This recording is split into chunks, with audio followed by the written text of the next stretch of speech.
What's going on, LEGO fans? It's Mike, and I'm back again with another review. Today we're going to be looking at a retired set from the LEGO Marvel Cinematic Universe collection, the Infinity collection.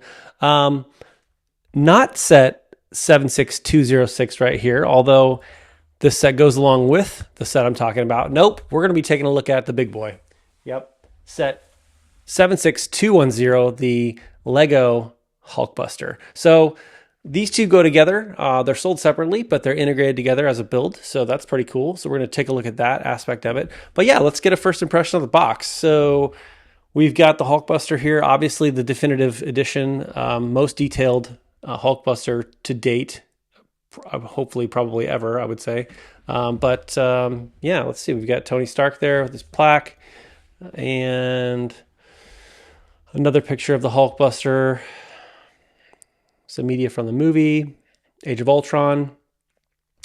So yeah, coming in at 4,049 pieces. This is going to be a great build. I'm super excited to get into it, so let's do it. The LEGO Marvel Hulkbuster set 76210 is an ambitious attempt to capture the iconic Hulkbuster Mark 44 armor. Marketed as collectible movie Colossus, this 4,049 piece model standing 20.5 inches tall, this set is designed for adult enthusiasts, boasting movie-accurate features and a spacious cockpit for the separately sold LEGO Marvel Iron Man figure 76206. It includes Tony Stark minifigure with an exclusive chest print and information plaque, and light-up arc reactors in the chest and hands. Priced at $549.99 initially, this was the most expensive LEGO Marvel set ever released. On paper, it sounds like a dream for Marvel fans, but in practice, it falls short in ways that make it hard to justify for anyone but diehard collectors. So let's break it down. The set is split into 3 instruction booklets, guiding you through construction of the mech's core, limbs, and detailing. There are clever moments, like the use of tires under the feet for traction and the intricate layering of the armor plates. The light bricks, 1 in the chest, 2 in the hands, are a nice touch, though the orange glow through its opalescent blue piece doesn't quite mimic the movie's blue arc reactor. The build isn't boring, and the sheer scale of the final model is striking, measuring 20.5 inches high, 18.5 inches wide, and 9.5 inches deep. But as you build, you'll start to notice issues with that chip away at the excitement. The proportions are a major letdown. The set captures the scale and power of the Mark 44 Hulkbuster, but fans of Avengers Age of Ultron will spot the differences immediately. The movie's Hulkbuster is a hulking, robust suit with a wide, imposing chest, thick limbs, and a compact yet powerful stance. In contrast, 76210's torso is oddly stretched and flat, with a waist that's too thin and arms that feel underproportioned compared to the beefy shoulder armor. The head is encased too tightly, almost swallowed by the armor, and the shoulder plates slope awkwardly outward, unlike the film's design where they arc toward the body. This set is so off it's also been described by some people as a samurai in a diaper than the iconic Hulkbuster. The proportions feel like a compromise, and the root cause may be the integration of set 76206. As I mentioned earlier, set 76206 is the LEGO Marvel Iron Man figure, the 381-piece buildable figure of the Mark 43 armor, sold separately at the time for $39.99. The Hulkbuster's cockpit is specifically designed to house the figure, letting you create Tony Stark piloting the Hulkbuster. It's a cool concept, sliding the small Iron Man figure into the mech's chest to mimic the movie's layered armor system. In execution, though, it's a misstep. The need to accommodate 76206 seems to have forced designers to stretch the Hulkbuster's torso, creating that off-kilter silhouette. The cockpit cavity, however spacious, prioritizes this gimmick over fidelity to source material. Some have pointed out that this feature dictated the large part of the designer's work, compromising the overall Hulkbuster's aesthetic. For many, the ability to insert 76206 isn't worth the sacrifice, especially since the Mark 43 has issues itself, like limited arm mobility and a narrow torso. If you don't own 76206, the cockpit feels like a waste of space, and even if you do, the integration doesn't add enough play or display value to justify the design trade-offs. And then there are the gaps. For a set marketed as a premium display piece, the Hulkbuster is riddled with unsightly gaps that undermine its polish. The shoulder joints are particularly egregious, with large exposed holes that reveal the internal structure. The waist and leg connections are equally problematic, with static legs that still manage to leave noticeable gaps around the hips and ankles. Some have compared the set to a slice of Swiss cheese for its porous design, and they're not wrong. These gaps are especially frustrating because the legs don't articulate. Weight constraints make that impractical.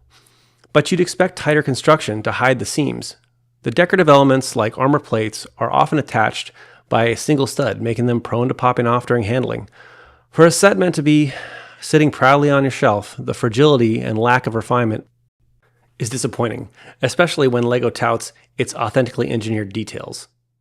The price tag was probably the nail in the coffin for this set, as its debuted price of $549 was a wall-crushing investment. I remember when it came out, and that price was just ridiculous to me. It seemed very overpriced, probably $100 more, maybe $150 than it should have been.